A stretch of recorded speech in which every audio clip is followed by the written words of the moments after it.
तारिक, असां CSS जे passing में हर CSS एग्ज़ाम में हिकिड़ो ट्रेंड था ॾिसूं त हर साल पासिंग रेशियो, पासिंग परसेंटेज घटि थींदी थी अचे। हिन साल बि पासिंग परसेंटेज वॉज़ अराउंड 2.67%।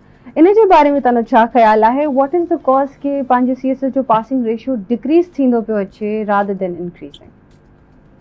ॾिसो, पासिंग रेशियो त जेकॾहिं असां ॾिसूं त उहो डिक्रीज़ न थियो आहे, एलोकेशन रेशियो डिक्रीज़ थिए थो। उनजो सबबु हमेशह इहो हूंदो आहे त एस्टेब्लिशमेंट डिवीजन में या गवर्नमेंट ऑफ पाकिस्तान जे तरफ़ां कुझु जेके सीट्स आहिनि उहे अनाउंस थींदियूं आहिनि, जेको establishment division federal public service commission खे ईंदो आहे त तव्हां हिन जे बुनियाद ते जेको आहे माण्हू जेके कैंडिडेट्स आहिनि सिलेक्ट करे ॾियो।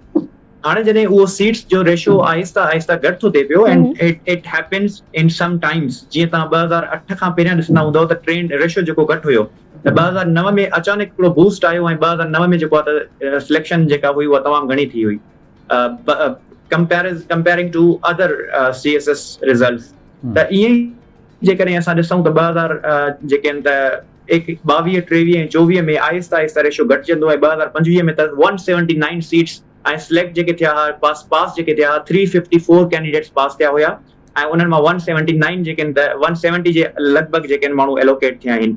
कंपेयरिंग टू 2024 जंहिंमें तव्हांजा 394 अगेन 20 खां 40 जो फ़र्क़ु हुयो, उन में ओतिरा ॿार पास थिया, रिटन एग्ज़ाम पास कयो ऐं एलोकेशन जेका उन्हनि जी थी उहा 230 जी थी, 242 जी थी।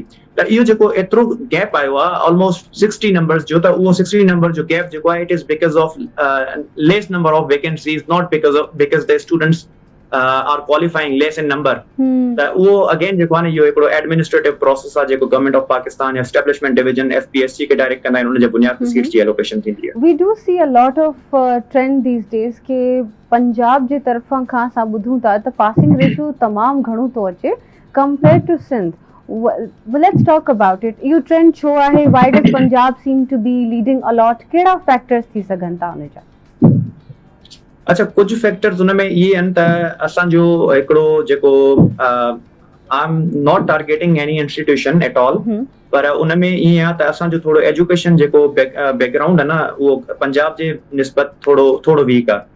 ऐं इन में का बि जेको आहे एजुकेशन जेके रिपोर्ट्स अचनि थियूं पियूं उहे बि चवनि थियूं पियूं, या यूनेस्को जी जेके रिपोर्ट्स आहिनि त सिंध जी जेका एजुकेशन सिस्टम आहे ओवरऑल उहो पाकिस्तान जे अंदरि 3rd बेस्ट आहे, मतिलबु इट्स सेकेंड वर्स असां खणी चऊं त इहो बि हिकिड़ो रीज़न थी सघे थो पियो जंहिंजे करे। ऐं ॿियो इहो आहे त हिन वक़्तु ॾिसूं जीअं असांजा हर ॿार जेको आहे न पंजाब जा जेके ॿार आहिनि उहे जेकॾहिं लाहौर था वञनि पिया त उन्हनि जे लाइ लाहौर ईअं आहे जीअं असांजे लाइ कराची आहे, त उहे पंहिंजे शहरनि में रही करे ऐं तयारी कनि था पिया, उन्हनि खे अकेडमीज़ हर शइ उते पंहिंजे शहरनि में मिले थी पई। ऐं असां जॾहिं पंजाब था अचूं पिया, मिसाल लाहौर था वञूं, इस्लामाबाद था वञूं, त असांजे लाइ अलॻि चैलेंजिस पैदा थियनि थियूं पियूं, जंहिंमें सभ खां वॾी असांजो अमड़ियूं माहिरनि जी आहे। त जेकॾहिं असां हिकिड़ो सिंध टपी करे ऐं पंजाब में दाख़िल न चवनि परदेस हलियो वियो आहे, त इहा हिकिड़ी होम सिकनेस वारो जेको एलिमेंट आहे इहो बि ॾाढो मुंहिंजे ख़्याल में हिकिड़ो वॾो फैक्टर प्ले थो करे पियो। ऐं जॾहिं उहे लाहौर में अची करे तयारी कनि था पिया त न हिते के सुठियूं हॉस्टलूं, सहूलियत वारियूं हॉस्टलूं आहिनि, न को हाइजीनिक फूड थो मिले पियो, ऐं पाणी जा मसइला त वॾनि शहरनि में तव्हां ॾिसो था पिया त अॼुकल्ह क्लाइमेट चेंज जे करे केॾा वधी विया आहिनि। त इहे सभु फैक्टर्स जेके आहिनि उहे ॿारनि खे हिकिड़ो फिज़िकली जेके आहिनि न उहे ग्राउंडेड करे था छॾनि पिया, ऐं फिज़िकल चैलेंजिस, तव्हांजो फूड चैलेंजिस, हेल्थ चैलेंजिस तमामु घणी उभरनि थियूं पियूं, जंहिंजे करे पंजाब जा ॿार मुंहिंजे ख़्याल में घणो अॻिते वधनि था पिया ऐं घणो जेको आहे त पास करण जी माना ईअं सम्झो they are playing in their home grounds and we are going out of our home grounds to play in grounds of others. Definitely इहे फैक्टर्स जेके आहिनि घर में रही करे शायदि हिकिड़ो ॿार सुठो परफॉर्म करे सघे थो पियो। जेके आहिनि त पंजाब जा ॿारनि खे अवेल कनि था पिया ऐं असां नथा कयूं पिया।